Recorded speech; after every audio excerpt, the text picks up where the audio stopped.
This was an important matter in which the Speaker could have settled things in a way that will not potentially create a problem for Ghana. If the MPP had reacted to what happened in the NDC, what the NDC did in Parliament this morning, the potential chaos would have erupted. The Speaker himself called for police and soldiers to come to Parliament this morning. Why did he have to take himself into that situation? It was completely unnecessary. For a Speaker who is a very seasoned barrister, he really should have known what to do. And I'm going to show you, when I say he should have known what to do, what another Speaker did, Justice DF Annan. So what happened in the Justice DF Annan case?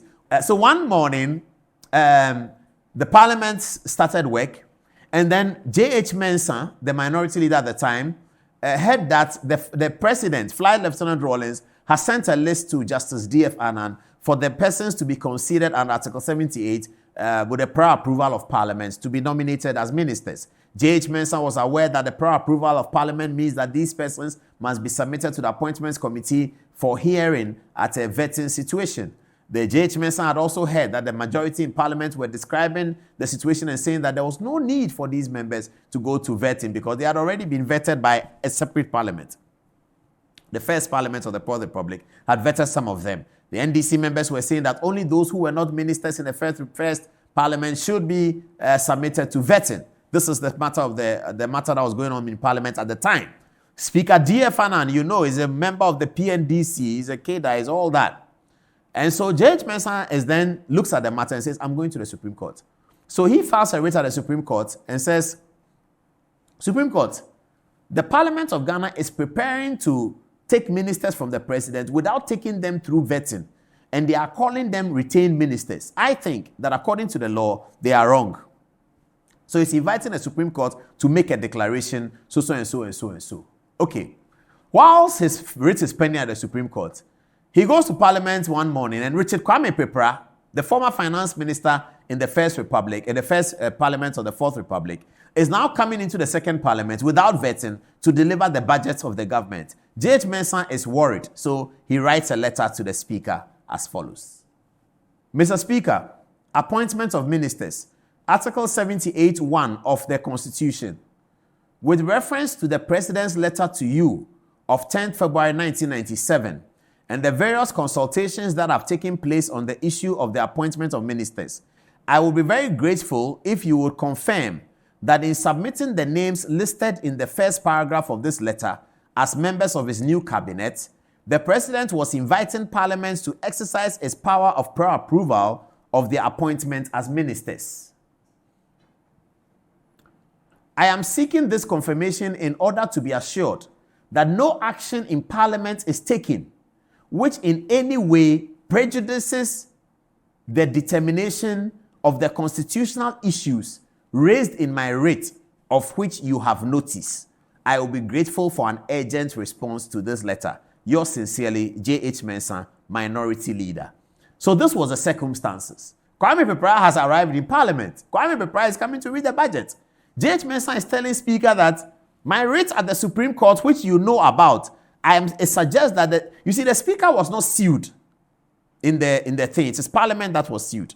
So J.H. Mensah is saying that my writ, which you may not have been served, but you surely have notice of, is going to be prejudiced if you proceed to allow Kwame Pepra to read the budget. This was how high the stakes were. This is the government's budget. The government has an overwhelming majority in the House. The government has nearly 2/3 of the people in the House. They are only short of 2/3 by a few. That's the government size of the Parliament. The Speaker is a government speaker. Kwame Pepra is the government's minister. He's coming to read a budget. J.J. Rawlings is the military strong man who has won a second election. Everything is riding for the NDC. But here is a speaker who was patriotic. Here is a speaker who was thinking about the nation. Here is Justice D.F. Annan, having spent many years of his life as a justice of the Court of Appeal, having spent many years of his life observing the democracy of Ghana. Who wants Ghana to succeed? He wants the Fourth Republic to succeed. He wants the institutions of the Fourth Republic to succeed. So in spite of the fact that they can bully the minority all they want, they can tell the minority you can go to court and we don't care. Watch J.H. Mensah's response. Watch D.F. Annan's response to J.H. Mensah. Have a look. Okay, D.F. Annan response. Honorable J.H. Mensah, Minority Leader, dear sir, appointment of ministers, Article 78 of the Constitution. He says, I acknowledge the receipt of your letter. The receipt of your letter, reference number so and so, dated 13th February on the appointment of ministers, Article 78(1) of the Constitution.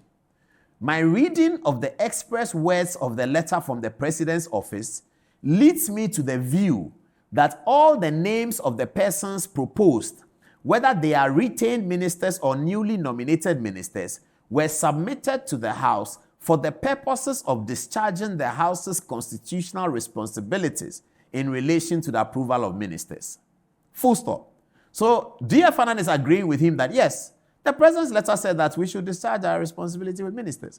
But he was already hinting, J.H. Mensah, that maybe you won't get the vetting that you are looking for because the processes, now let's read on. It says, the processes and procedures leading to approval or rejection of ministers remain entirely within the competence and the authority of the House. That's what J.H. Mensah is saying.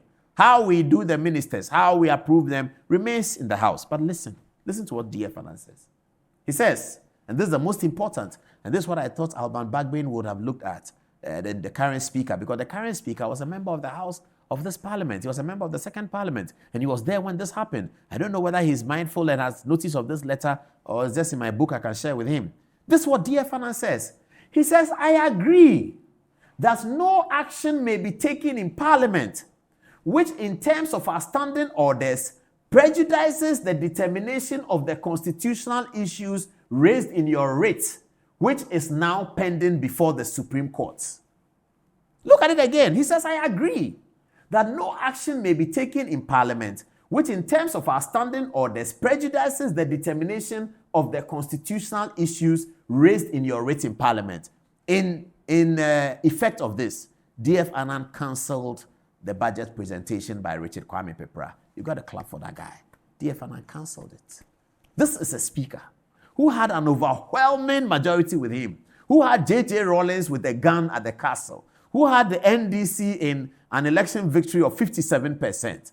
And he is able to talk to the minority leader at the time when there was a lot of bad blood between MPP leaders and J.J. Rawlings.